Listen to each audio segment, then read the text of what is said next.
Hello mga mamis! Today ang gagawin ko ay isang simpleng dedication cake pero hindi simple ang kanyang procedure kasi nga napakahirap talaga magsulat ng cake or magsulat sa cake lalo pa kapag hindi ganun kaganda ang penmanship mo or hindi mo siya ganun ka-forte.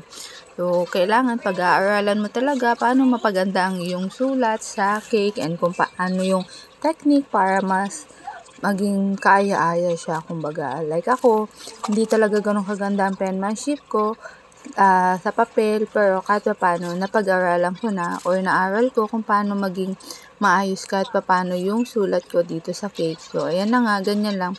Dapat to, kulay purple lang siya, yung pinaka-base na outline. Wala sa isip ko, kulay white yung ginawa ko. So, hindi ko na inulit.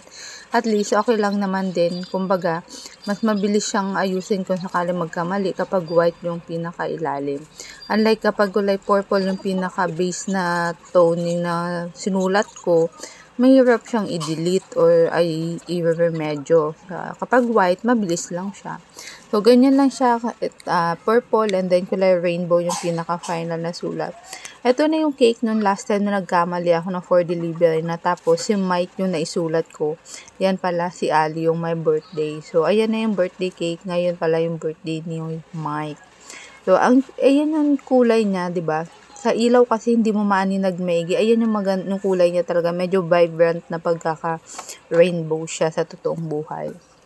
So, ayun lang mga mami. Very simple lang siya, pero hindi simple ang kanyang procedure sa pagsulat kaya mahirap nga.